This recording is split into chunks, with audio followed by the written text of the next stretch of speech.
As a first timer, the first interactions that you have with APAP should probably be online, getting to know the culture, getting to know how people work together and network, understanding the long-term impacts and strategy. This is not a short-term effort.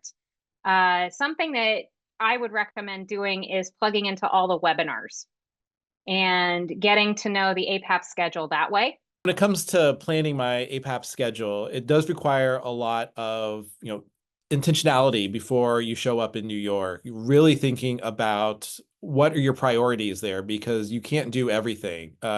In my head, there's sort of four big buckets. I'm always thinking about how much time do I want to dedicate to the professional sessions, to going and being part of conversations and dialogues around our field. How much do I want to spend in meetings with agents and artists and working on that real intense booking piece? How much do I want to spend going to showcases, seeing new work, both in the Hilton and then all across the city? And then how much do I want to leave for just casual conversations, talking to colleagues, spending time in a more relaxed setting? And so it's important to understand, am I there primarily to book X number of shows? Am I there primarily to see X number of shows? Am I there primarily to really tackle some of the problems in our industry?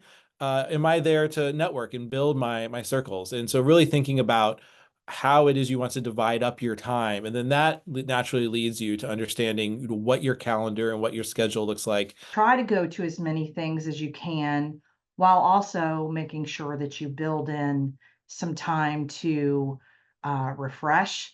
Take a moment to go back to your hotel room if you can. It sounds silly, but just changing your shoes during the course of the day can make you feel so much more energetic as the day goes on because they're long You days. can make time for those spontaneous decisions. If you hear something really exciting you want to go to, you can switch it up. You have time to explore the hall or have conversations with somebody you just met. Find programming that aligns with your organization or your entity's values and vision. And then that way it will help, especially first timers, decide what to prioritize because there's so many things offered, but much of it may not be a fit for what you do.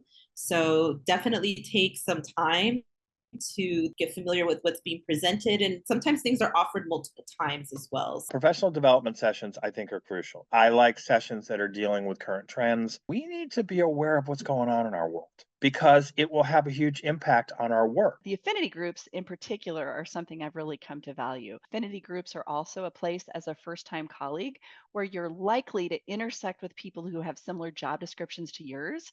And that is a great opportunity for you to try and reach out beyond your comfort zone and try and get to know other people that have a job like yours in other communities. I think that's really awesome. And if you're a first-time attending artist or agent, I think it's a great opportunity to work with other artists to see how they've had success at APAP in the past.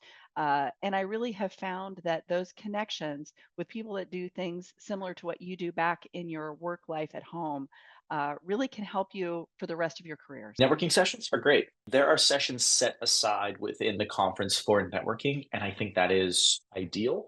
My piece is I am never trying to do a hard sell of what my venue is and who we program right off of the bat. I'm interested in how you engage with the world because it tells me a lot about the people around you that you're engaging with, whether that's an artist manager, agent relationship, or another presenter. And so the networking piece for me is keep away from the hard sell early on in order to create the relationship. One of the great things about APAP is the number of showcases, the diversity of showcases, everything from, jazz to classical music to family programming to, opera to spiritual music, on and on and on. There are just so many opportunities. And to me, there's nothing more real than seeing a live performance.